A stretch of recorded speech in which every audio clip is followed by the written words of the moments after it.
and we're back at it again, still at the DAC organized Social Cohesion Convention Center. Right now, I'm chilling with my girl Pam. She's gonna be telling us about what she do and how she's related to the convention. We here for the social cohesion just to find ways and solutions how we can all come together as a society. That's the main focus of this two-day convention. Okay. So, Hey, please continue. Continue. oh, okay. Yeah. So I'm here representing my organization, Okay. which is called Sifungo Setu. All right. It focuses mainly on the boy child. We aim to empower and mentor the boy child. Wow. When you say empowerment, you know, of the child, let me use that word now. What exactly do you mean? Okay, so what we do is we have sessions where we mentor the boy child. It's a whole day session. Okay. And this session, we impart skills on how they can make day-to-day changes and how to make decisions that will help them financially, Okay. emotionally, and otherwise. And at what age do you start mentoring these kids on this kind of crucial decisions in their life? Ideally, we would love to have them at a very young age, but right now, my focus is on the teens up to the mid-20s. So it would be 14 up to 22. All right. Okay, let's say I want you to take me through your process, you know, of mentoring these kids. What do you do exactly? How did you bring them through? What do you teach them? Okay, Yes. so I'm just going to go back to the very first session we had with the boys. Okay. So what we did is, first we taught them what vision boards are. Yes. So each boy then went ahead and created a vision board for himself. All right. So in this vision board, you put certain areas of your life that you envision for yourself in 5 years' time. Most of the goals set on those vision boards are long-term goals, but we do have very short-term goals as well. So they then discuss, see if it's career, it's lifestyle, it's finances, All right. all those aspects on their life. Once they've put the vision on the board, so it now motivates you how to work on it on a day-to-day basis Okay. and how to achieve the goal. So it's a daily reminder of this is what I'm working towards. All right. Once we have the vision boards, this is where we now get the mentors to come in Okay. and to say, this is what you plan for yourself. How do you think the way forward is? Because we need the boys to engage as much as possible. Okay. Once they tell us what the way forward, this is when they step in and say, this is how am I able to assist, and this is what we can help, and this is what you can do going forward. And as I said, we then, the last session we had Holland, Okay. where we, as I said, we cover financial literacy. So we're saying, make sense of your senses, because you're going to have money. You need to know that's luxury car you put on that vision board, that house you put on the vision board. How do you make sure you keep it? It doesn't get repossessed. Okay. If you know how to make sense of your senses, you'll be able to pay those off. All right. As much as it's informative, they engage a lot. All So right. there's a certain game boards that they play. Holland brought in certain things where they Okay. say, these are our short-term financial goals, these are our long-term financial goals. And I mean, we are talking about mainly kids in high school All right. and tertiary. So Okay. it's very much age appropriate. Okay. And so what are the criteria? What makes a child qualify? What are your selections criteria into your program? You just need to be a boy child. That's So- all you okay, need. no- We do not exclude girls. We do have girls that come through. All So you right. need to be someone who's willing and eager to come and learn. And there's no kind of education like maybe you've got a primary school cert. No, we are not choosy. There's absolutely no criteria at all. Okay. Because our thing is we need to each one teach one. It doesn't matter what your background is. Okay. Now, speaking of that, at least I think people have gotten a clear indication of what your organization does and everything. So, how do you get involved with the Department of Art and Culture's social cohesion convention, and what are the lessons that you will be learning from here that you're going to be taking back to your kids that you mentioned about mentoring? How I became involved is because, yes. as I mentioned, Vision Board earlier. Okay. So I was then invited as a facilitator for the arts and culture All right. to do Vision Board sessions Okay. for the youth in arts. Okay. How they envision themselves as artists in future. All right. So this is how I'm involved with the Departments of Arts and Culture. Okay. So what I have learned, because we've had a number of speakers come through, and it's been very informative, Okay. is it's not just arts and culture. There's traditional aspects to look at as well. There's the religious aspect to look at as well. And we need to find ways to work holistically so that we do reach the social cohesion. We need to, in all those aspects, we need to find our common ground and Okay. start from there. Okay. Yeah. All right. So, so specifically, because a couple of people have been talking about social cohesion and the convention as as a platform. I don't know, is to teach each other how to love each other, how to learn how to coexist with each other, or something. So, from that perspective, you know, what will you be teaching your kids from that perspective, so that as they grow up, even as they try to work on their vision board, they understand the essence of cohesion, essence of coexistence.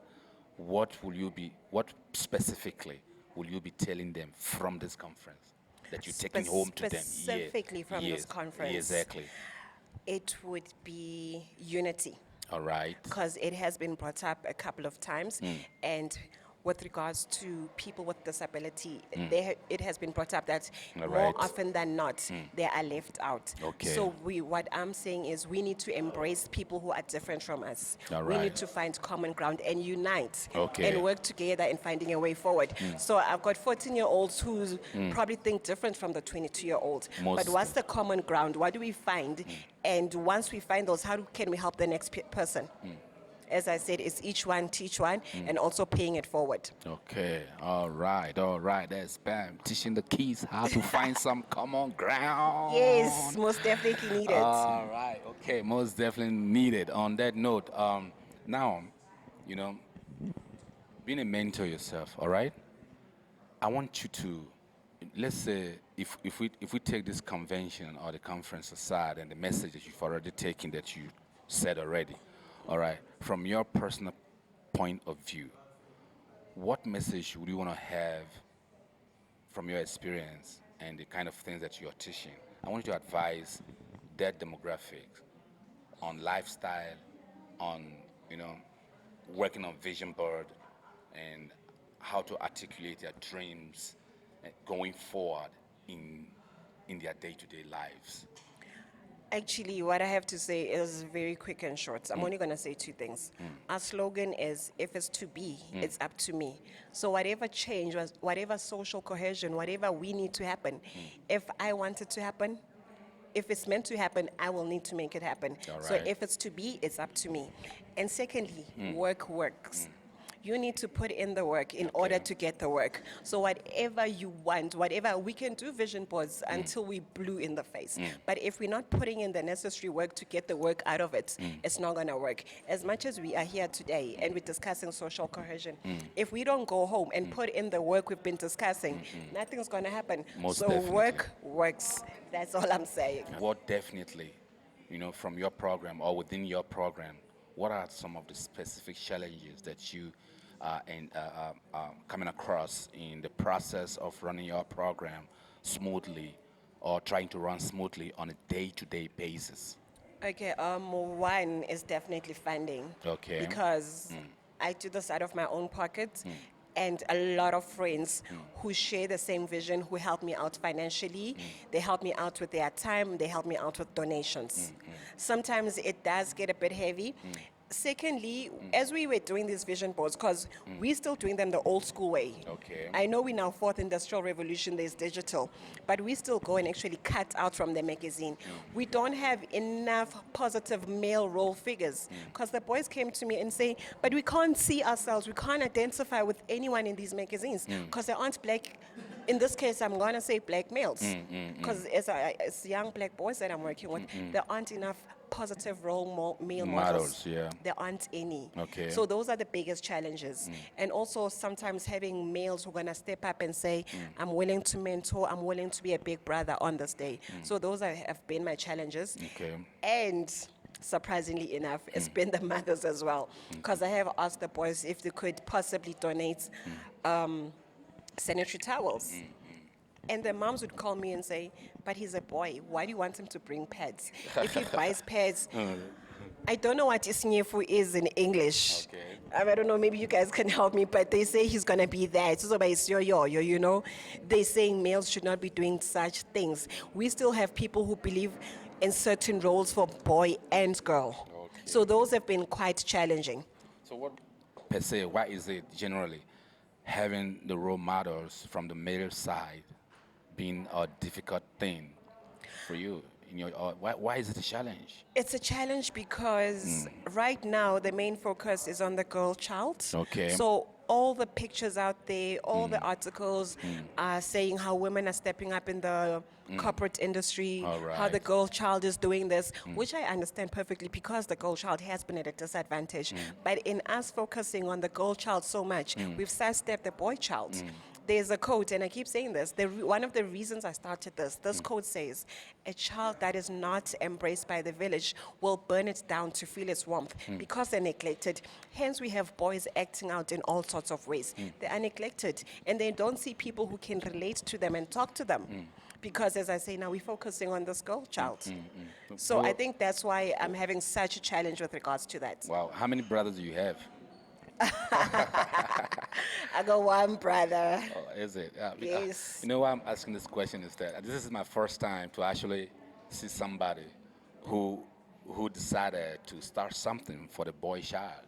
Oh, okay. You understand I what I'm got saying? two sons. Maybe that explains it. All Yes, right. I've Oh, got two okay, sons. you've got two sons. Yes. Yeah, but that I think I don't think that's a basis for it because a couple of people have got 6 boys. My mother was having 6 boys. You know what In I'm my saying? case, honestly, it was.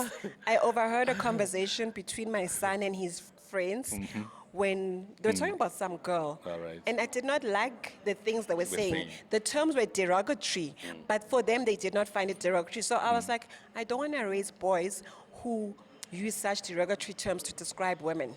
So I was like, I need to do something about this. They need to learn to respect and treat women right. All right. So that's where all of this comes from.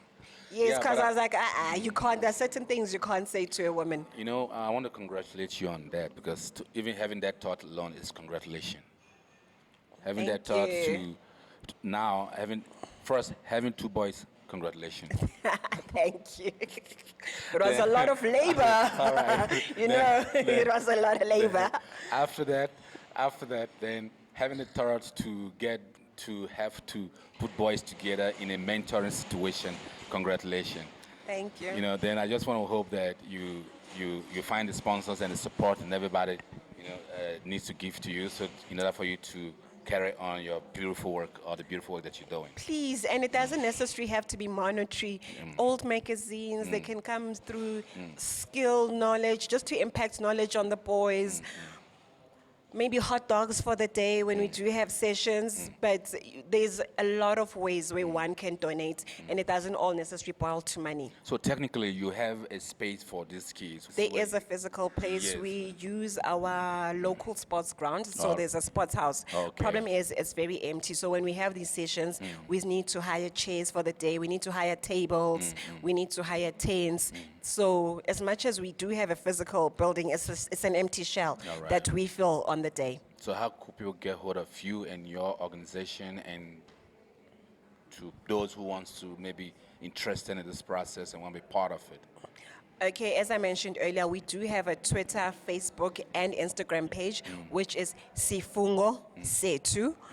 And our email address is also sifungosetu@gmail.com. All right. And our phone number, should I give that out as well? If you're not comfortable, No, that's it's cool. okay, If you're because comfortable, I that's need you all fine. to call me up. Once again, it's Phumela Memani from the East Rand, Leondale, and I'm on Moji's TV.